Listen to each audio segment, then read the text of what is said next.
Good afternoon, dear tutor and partners. My name is Miguel Ángel Ramírez Andrade, and today I'm going to explain you a little about the article that I have chosen. This activity is for our course, Qualitative and Quantitative Research. Okay, let's start. First of all, I'm going to click over here, Journal on English as a Foreign Language, as the activity guide rubric suggests, in order to find out my article.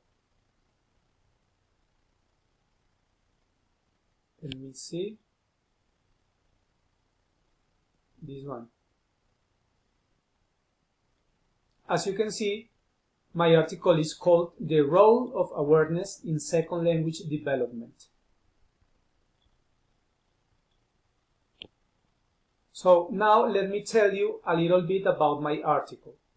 As the title said, this article is focused in the role of awareness in second language development, or L2 as is well known.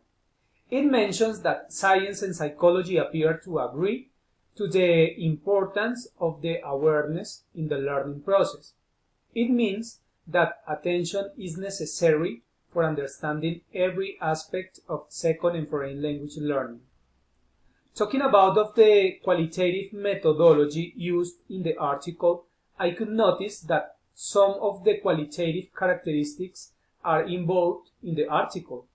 For instance, the hypothesis, in which some authors assure that it's not necessary to be awareness during the learning process, and other authors disagree with that affirmation.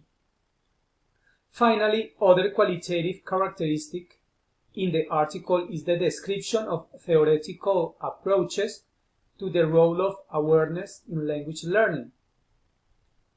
However, the lack of some questions that are very important in qualitative methodology is evident. Well, tutor and partners, that's it. I hope that this brief explanation about my article are very useful for you.